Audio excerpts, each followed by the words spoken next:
शुभ संध्या। मैं अनन्या विद्याश्री परिवार की ओर से आप सभी दर्शकों का भरपूर आदर व सम्मान के साथ भगवान विष्णु के 10 अवतारों की श्रृंखला में स्वागत करती हूँ। पिछले वर्ष हमने अपने सभी नन्हे कलाकारों को मंच पर आने का भरपूर मौका दिया।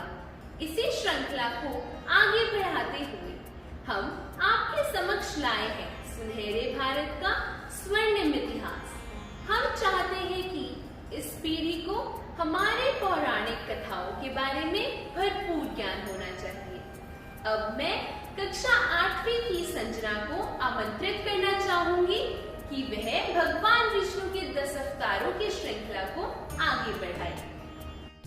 नमस्कार, मैं संजना विद्याश्री परिवार की ओर से आप सभी का स्वागत करती हूँ। जैसा कि आप सभी जानते हैं कि विद्याश्री परिवार सदैव ही इस प्रयास में अग्रसर रहता है कि वह अपने विद्यार्थियों को उनकी परंपराओं, संस्कृति एवं धर्म से परिचित करवाएं। इसी कोशिश को ध्यान में रखते हुए हमने आप सबके सामने कृष्ण जन्माष्टमी, रामलीला एवं गुरुपूरब जैसे कार्यक्रमों के माध्यम से कई पौराणिक एवं धार्मिक घटनाओं को आप सबके सामने प्रस्तुत किया, जिसे आप सभी ने भरपूर सराहा और हमारे नन्हे कलाकारों का अपने शानदार कमेंट्स के साथ भरपूर उत्साहवर्धन किया। भगवान विष्णु ने कई अवतार धारण किए। उनके 10 अवतारों का हिंदू पुराणों में वर्णन मिलता है।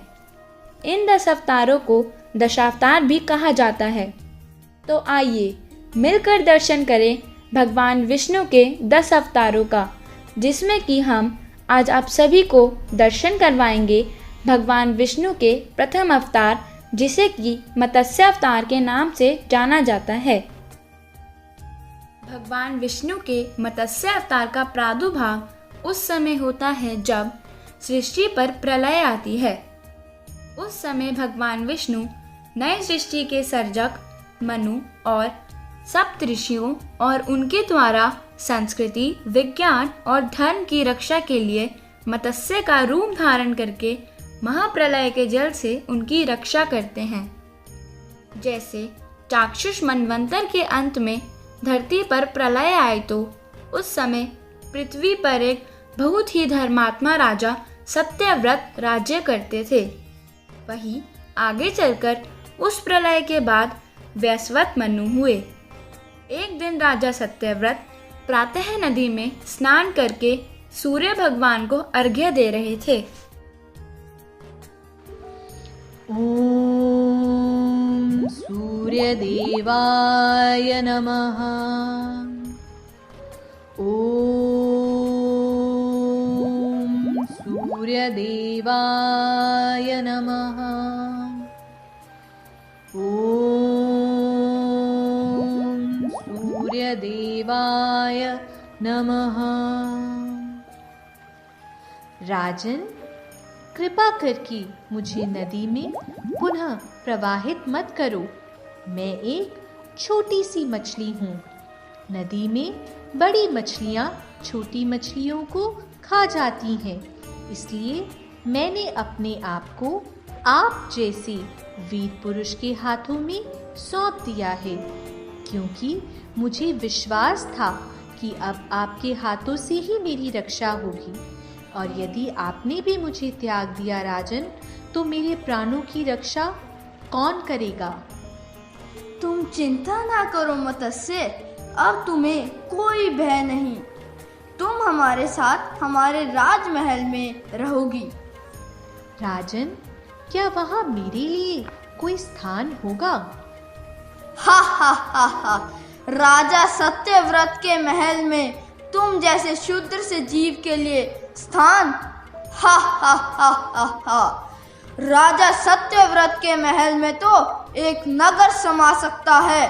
शायद तुमने कभी राजमहल देखा ही नहीं। चलो और चलकर हमारे राजमहल के दर्शन का सौभाग्य प्राप्त करो। जैसी आज्ञा राजन। धन्यवाद राजन।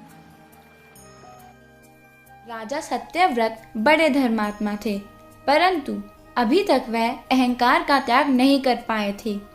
इसीलिए उन्होंने उस बोलने वाली मछली को शूद्र जीव कहा। राजा ने अपने राजमहल में एक सोने के पात्र में उस मछली को रखने का प्रबंध कर दिया।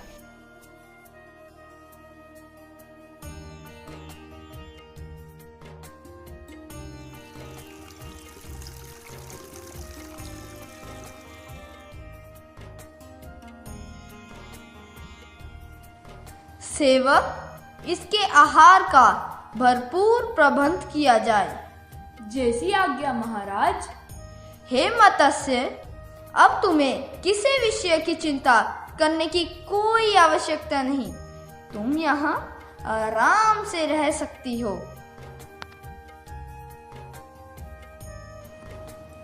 राजन, हे राजन, मेरी सहायता करो राजन। यहाँ जल्दी आओ और मेरी सहायता करो राजन। अरे, ये तो बहुत ही आश्चर्यजनक बात है। तुम तो इस पात्र जितनी बड़ी हो गई हो। राजन, मैं यहाँ नहीं ठहर पा रही। कृपा करके मुझे ठहरने के लिए कोई बड़ा स्थान दीजिए राजन। प्रहरी, जल्दी यहाँ आओ। जी महाराज। इन्हें किसी बड़े पात्र में रहने का स्थान दो। जैसी आज्ञा महाराज।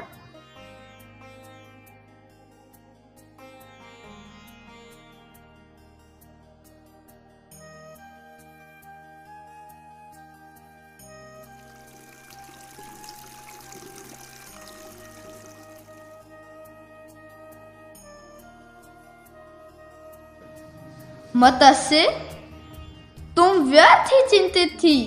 अब तुम इस पात्र में परम आनंद के साथ रहो। धन्यवाद राजन। राजन, ओ राजन, मेरी रक्षा करो राजन।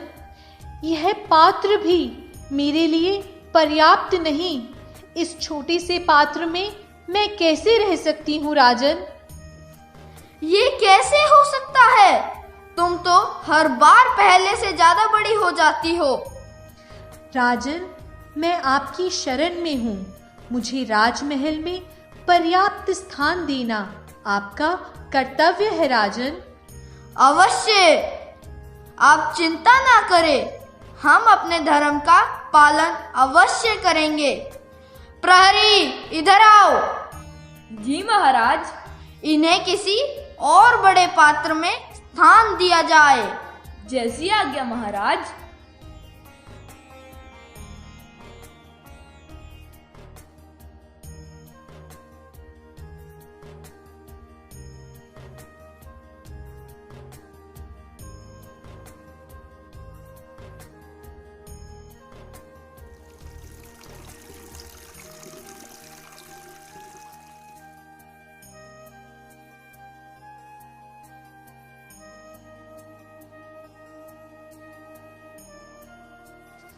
राजन, हे राजन, मेरी सहायता करे राजन।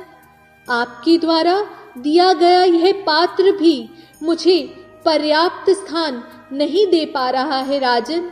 आप शीघ्र यहाँ आए और मेरी सहायता करें राजन। मत्स्य, आप अवश्य ही कोई अलौकिक जीव हैं जो इतनी शीघ्रता से बढ़ते ही जा रही हैं। राजन, यह तो मेरा स्वभाव है। बढ़ने पर आती हूँ तो रुकती ही नहीं। परंतु आप क्यों चिंता करते हैं? आपका राजमहल तो बहुत बड़ा है ना राजन। तो मुझ जैसे शूद्र जीव को तो यहाँ स्थान अवश्य ही मिल जाएगा। बड़ा था, परंतु आपने उसे छोटा कर दिया। मैं समझ गया कि मैंने आपको शूद्र जीव कहा था, तो आपने मेरे अहंकार को तोड़ने के लिए यह लीला रची है। आप अवश्य ही कोई दिव्य आत्मा हैं। हे मत्स्य, आपने जो हमें शिक्षा दी है उसके लिए मैं आपका धन्यवाद करता हूँ। अब मुझे इस राजमहल का कोई मान नहीं रहा। चलिए, मैं आपको एक विशाल नदी में पहुँचा आता हूँ। अच्छी बात है राजन, वही मेरे लिए उचित होगा। राजा सत्यव्रत उस मत्स्य को लेकर नदी के पास पहुँचे और उन्होंने उस मत्स्य को नदी में प्रवाहित कर दिया। राजा सत्यव्रत को अब अपनी गलती का एहसास हो गया था, तो उन्होंने उस मत्स्य से बहुत ही विनम्र भाव से पूछा कि हे महात्मा, आप कोई साधारण जलचर तो हो नहीं सकते। कृपया आप मुझे सत्य से परिचित करवाइए कि आप कौन हैं और आप मत्स्य का रूप धारण करके अपनी माया से मुझे क्यों भ्रमित कर रहे हैं। एक ही दिन में जिसके आकार में इतना विस्तार हो जाए, ऐसा जलचर तो मैंने न कभी देखा और न कभी सुना। अवश्य ही आप सर्वशक्तिमान श्री हरि हैं। मैं मन, वचन और कर्म से आपकी शरण में आकर आपको प्रणाम करता हूँ भगवान। हे प्रभु, मुझे अपने अलौकिक रूप के साक्षात दर्शन करने का सौभाग्य प्रदान करवाइए भगवान।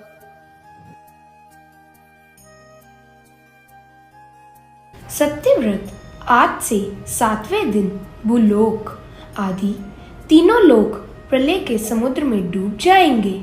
उस समय जब तीनों लोक प्रलय काल की जल राशि में डूबने लगेंगे, तब मेरी प्रेरणा से तुम्हारे पास एक बहुत बड़ी नौका आएगी। उस समय तुम सब प्राणियों की सूक्ष्म शरीरों को साथ लेकर एवं सप्तऋषियों के साथ उस नौका पर चढ़ जाना एवं समस्त धान्य तथा औषधियों के बीजों और भी छोटे बड़े अन्य प्रकार के बीजों को साथ रख लेना।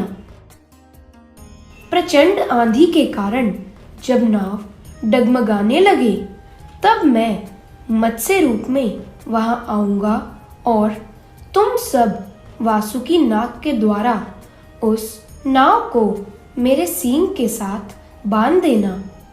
जब तक वह प्रलय का समय रहेगा, तब तक मैं रस्सी के साथ तुम्हें उस नाव में बिठाकर उसे खींचता रहूंगा, समुद्र में विचरण करूंगा। उसके पश्चात जब ब्रह्मा जी का नया दिन उदय होगा और प्रलय समाप्त होगी, तब तुम वैवस्वत मनु के रूप में एक मनवंतर तक सृष्टि का संचालन करोगे।